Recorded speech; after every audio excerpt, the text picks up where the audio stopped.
Hey everybody, let's talk a little bit about discretion. I guess first we should talk about last week.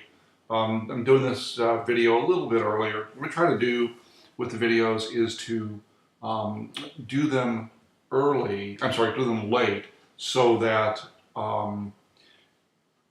any issues that pop up as law enforcement has always got something in the newspapers. And so I want you to have a better idea. This week is recorded earlier just because don't know if I'm going to have the capability. Last week, what we talked about was the idea of policing units, how agencies are broken down.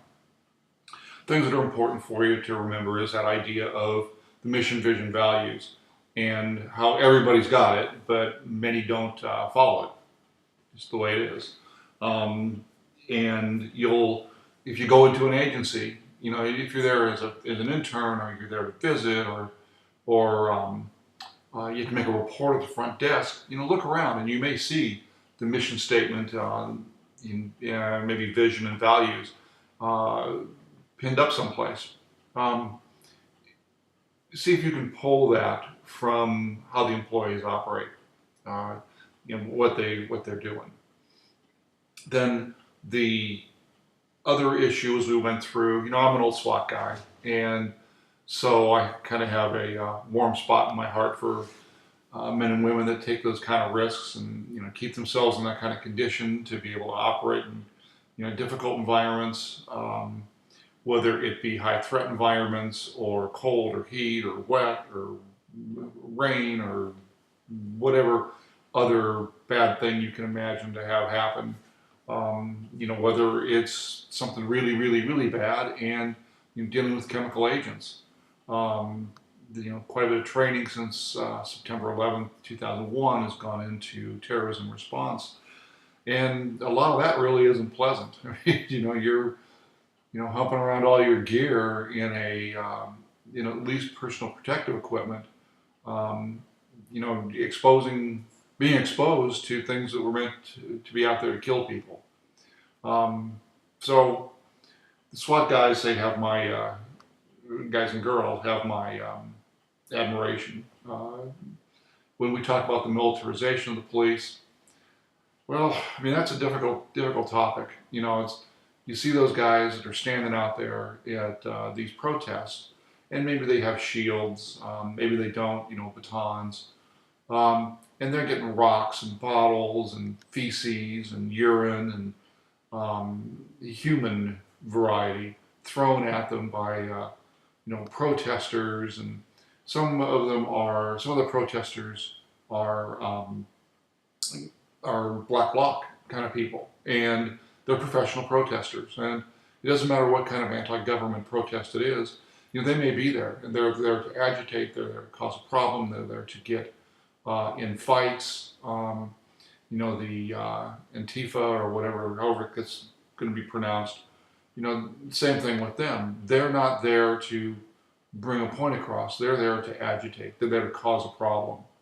And they can be exceptionally effective in doing that, especially when the group that they're involved with is just as bad, if not worse. So as you look at the military equipment that you see, the Lanco Bear, some of those things, if you're getting shot at when you're inside it, you feel pretty good that you have it. When you're on the street, it does give you a different impression. Working Rodney King riots, it was an interesting feeling, especially from an intellectual level, watching the National Guard, pull up onto the streets, and their full military response. Very, very interesting issue. And one that I don't think is going to be over with for a while. You have shooting incidents or incidents, like we have in Florida. You should really take a look at, if you have the opportunity or the interest, is Beslan, Beslan, North Ossetia. That's Ossetia, school assault. And what happens there is a terrorist group from an area that Russia controls that wants to be separate goes in and takes over a school on the first day of class, an elementary school, which is a big deal in Russia, and it ends up killing tons and tons of people. So the whole thing came out bad, just a bad outcome. But that's going to happen on American soil. Any soft target can be that. I've worked on training exercises with schools, with parochial schools, with movie theaters, with malls, where you have a large scale incident and you don't have one or two shooters. Usually they have a good plan or have a plan, maybe not a good plan, but it works for a while. Florida, one part of the plan was to ring the fire alarms and get people to come out in the hallway where they were more accessible targets. So, lesson to learn: if you hear a fire alarm and you're in class, don't go running out the door. Peek first. Make sure that that you're not walking into something, and understand your environment. So, let's move on to discretion. Discretion is a tough issue again. A lot of tough issues in this business. Carl Davis suggests that it's the power of an officer or an agency to make choices among possible courses of action or inaction. And I prefer to say that it's an officer or agency, choosing among lawful options in the course of problem solving. If an officer takes extra legal action, that's misconduct. If an officer is involved in misconduct, then something will or should follow for that. An example, which I think we'll talk about later in the semester, and talk about misconduct. LAPD sergeant pulls over a woman. She's DUI. He offers to take her home, and of course you can see bad things are going to happen from there.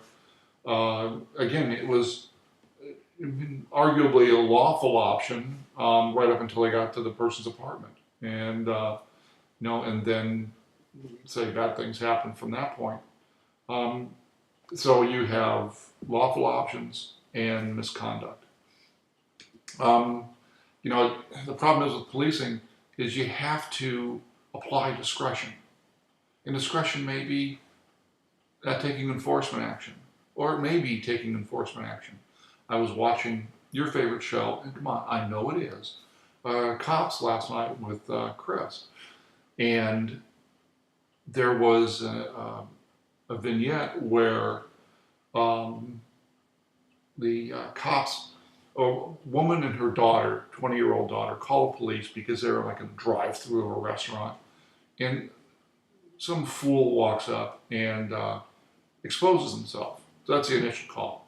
Then they get a description, and of course they find these two homeless characters walking down the street. So they detain them, bring the people over, and they do an infield show up, positively identify him. And before the officer does anything else, he says, "What do you want to do?" "I don't just jump through the screen." That's not that. No. My goodness. Talk to the girl.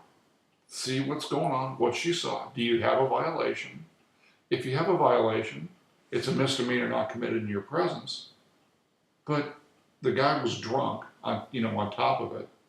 So discretion doesn't mean let the guy go. Discretion means he gets arrested for drunk in public unless she's going to do a private person's arrest for the indecent exposure, which is the better way to go. He needs to go to jail. She's a 20-year-old girl.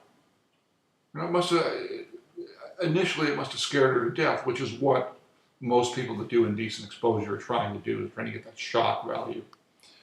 So after Chris got me back in the chair and calmed me down, and and probably another iced tea. Everything was okay, but that's an idea of discretion where something needs to be done.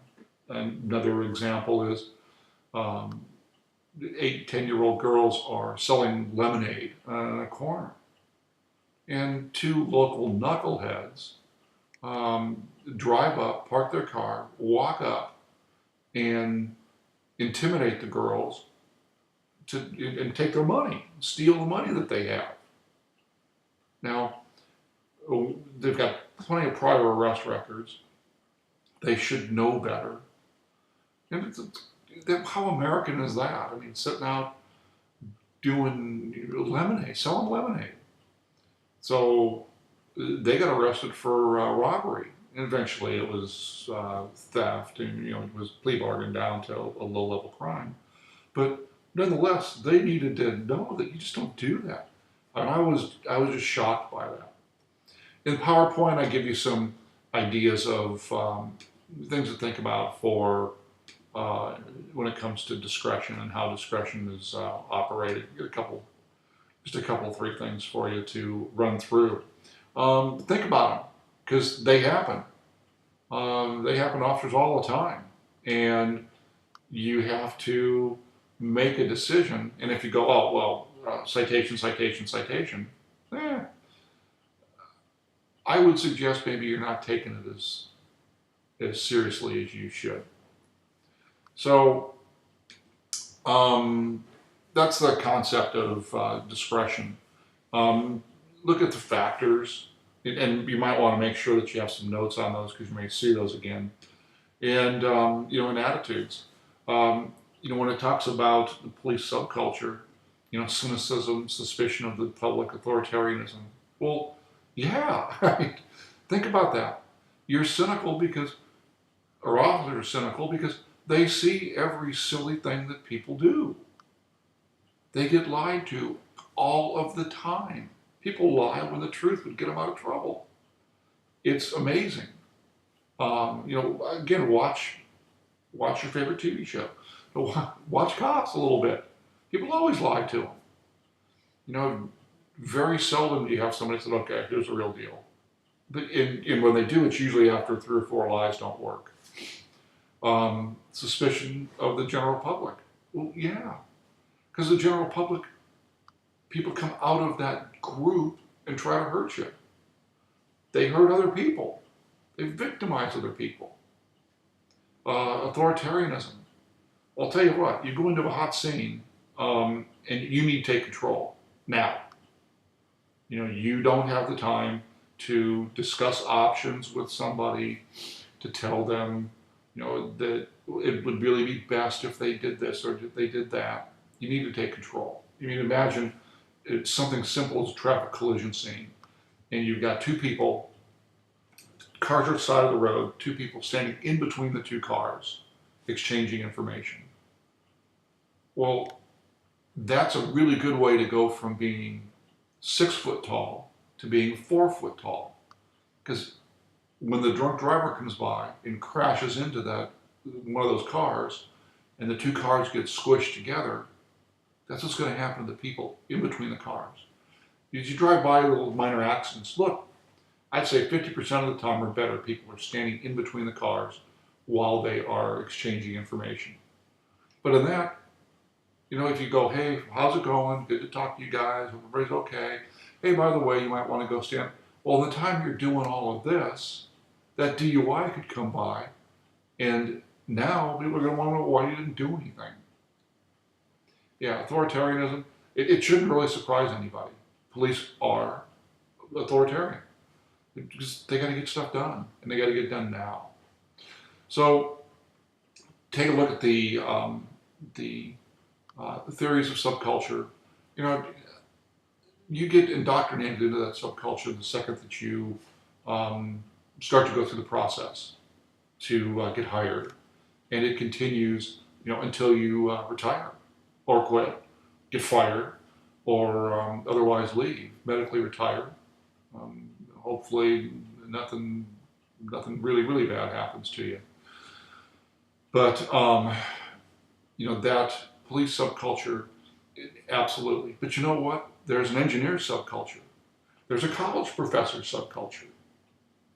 There's a Major League Baseball player subculture. There's, pick your choice or take your choice. All those exist.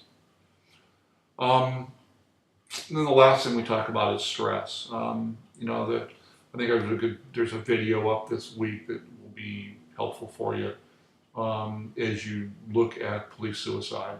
And it exists. It does happen. I've lost more friends to suicide than I have to being murdered. Um, and, it occurs. And you have to be ready and aware and able to act in that. We'll talk about the post-incident critical stress debrief, and that's a good thing for you to research and look at. Exceptionally important. The steps that are involved, what's trying to be accomplished. I used to run those all the time with officers, dispatchers, whoever might have been involved, even on the periphery of a serious call. To go through each of the perspectives, and so that everybody has a different perspective. It affects them, and then talk a little bit about the things that they're likely to see, whether it's sleep disruption, could be night terrors, it could be it's an interesting thing that from time to time you'll as an officer, and once you retire, you will have been involved in something, and there'll be something that'll bring back the memory of that. A smell, maybe a look in somebody's eyes, um, a particular sight, a sound, and you'll catch yourself because you go, and you kind of go back to that high alert, and then you realize, especially if you're retired, that you're retired. You're not in the middle of that again. So, it's all of that happens. Post-traumatic stress, I would say a vast majority of people that are police officers for more than a few years suffer from that to one degree or another. And because you get involved in just the worst shenanigans you can imagine. I mean, it's amazingly intense. It's adrenaline based. It's great fun. I mean, but it's highly dangerous.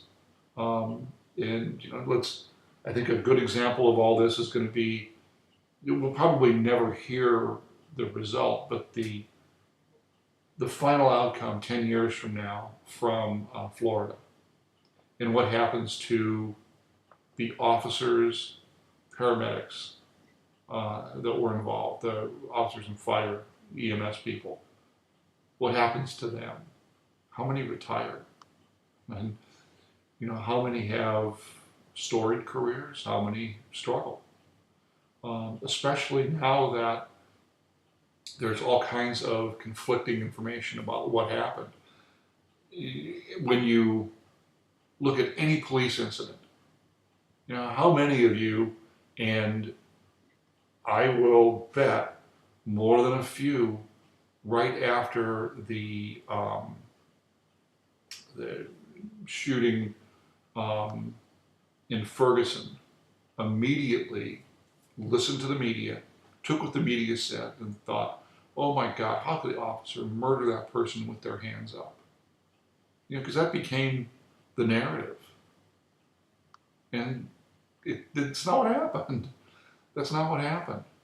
When you look at, the physical evidence, the various statements, take back into that consideration that suspiciousness and why police are suspicious of the general public, you'll see, how people were brought into that. And I'm going to guess that many of you still believe that idea that that guy had his hands up and was surrendering at the time that he was shot, by the officer there. But I will almost tell you for sure that that officer will have psychological issues. Will have post-traumatic stress.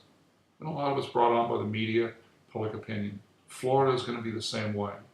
When you see an incident like that, wait to pass judgment. Wait to pass judgment. Now, when that first happened, Chris said, well, when you got there, would you have gone in? And the hard part is, intellectually what you're going to want to say, which is, well, yeah. But when the bullets are flying, that's when you know if you're going to perform or not. Tons of training and all, yeah, but when it's really happening for the very first time to you, that's when you have the potential for issues. Now my understanding with Florida is that there was a command level person that told everybody to stage before they went in, which means get a group of people together, go in together and prosecute the problem. There's so much conflicting information now. So I'd wait to see why the guy retire. We talked about this in the discussion board. Well, then why did he retire or resign? Well, he was charged with protecting those kids, and it didn't work. And some of those kids that got killed, he knew. I don't know if you can. If you can imagine, that sense of failure that he must have. Also the sense of, this is not what I want to do with my life. He's got a tough road from the idea of PTSD. It's not going to be easy for him. I have a friend who was involved in a lawful legal shooting of a guy that had killed 2 people, and it was an active response. Guy had a big sword and was slashing people and stabbing folks in a store. And he gets there and he's involved in a shooting with the guy, and that poor guy, he got run around the country to do talks, and he got to relive that shooting over and over and over and over and over, which is exactly the opposite of the way you should handle it. So, all that being said, that's the idea of discretion and police behavior. Sorry for the clock. If you live in a police family, you know that. There's times when the officer parent, if that's the case, officer spouse comes home and they just need to be alone. They don't need to make any more decisions. They don't need to tell everybody what's gonna be done, what's for dinner, where they're going, what kind of movie they're gonna see. All they want is a little bit of quiet time and the ability to just not have to think. And spouses, children, often have difficulty with that because they just came home from work. They're no longer at work. Whatever bad things happened are gone. And the problem is that they're never gone. They're always going to be there, right up until the day that officer passes away.